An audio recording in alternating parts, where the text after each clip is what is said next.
Hello friends, ഞാനിന്ന് Vietnam early പ്ലാവിൽ ഒരു ചക്ക പഴുത്തിട്ടുണ്ട്. അതിന് ഞാൻ കട്ട് ചെയ്യാൻ പോവുകയാണ്. അതിൻ്റെ ഞാൻ കായ്ച്ച നിൽക്കുന്ന വീഡിയോ ഇട്ടിരുന്നു. അപ്പോൾ എനിക്കിതിൽ കുറേ കായകൾ ഇങ്ങനെ ഉണ്ടായിക്കൊണ്ടേയിരിക്കുന്നുണ്ട്. അപ്പോൾ ഞാനൊരു പഴുത്തതുണ്ട്, നല്ല മണമാണ്. 2 ദിവസമായി മണം അടിച്ചു തുടങ്ങിയിട്ട് മക്കൾ കട്ട് ചെയ്യണം എന്ന് പറഞ്ഞുകൊണ്ടേയിരിക്കുന്നു. ഇതിൻ്റെ മണം എന്ന് പറഞ്ഞു കഴിഞ്ഞാൽ ഫുള്ള് റൂം മുഴുവനും നല്ല മണമായിരിക്കും. അത്രയും നല്ല മണമാണ്. പക്ഷേ ആ മണം നമ്മൾ തുടങ്ങുമ്പോൾ തന്നെ കട്ട് ചെയ്യരുത്. കാരണം എന്ന് പറഞ്ഞു കഴിഞ്ഞാൽ നന്നായി പഴുത്തിട്ടുണ്ടാവില്ല. അത് 2 ദിവസം കൂടി കഴിഞ്ഞിട്ടേ കട്ട് ചെയ്യാൻ പറ്റുള്ളൂ.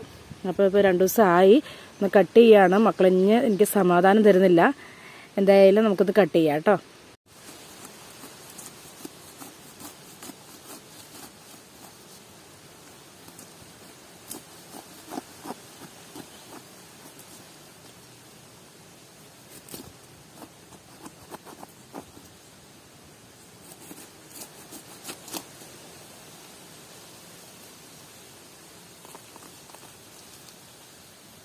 ഹലോ ഫ്രണ്ട്സ്, നമ്മുടെ വിയറ്റ്നാം ഏർലി പ്ലാവിൽ ചക്ക പഴുത്തതാണ്.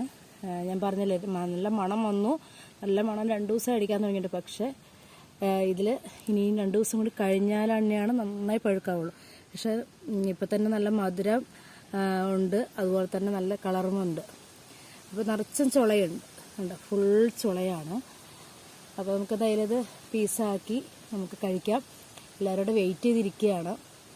എല്ലാവരും ഒരു വിയറ്റ്നാം ഏർലി പ്ലാവ് നടുക. നമുക്ക് ആവശ്യമുള്ള ചക്ക സീസൺ അല്ലാത്ത ടൈമുകളിൽ നമുക്ക് ഇത് കിട്ടും.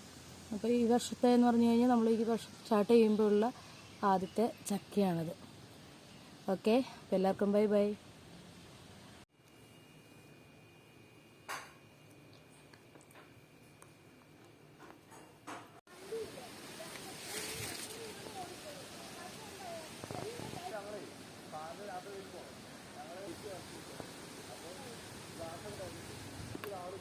പാട്ട്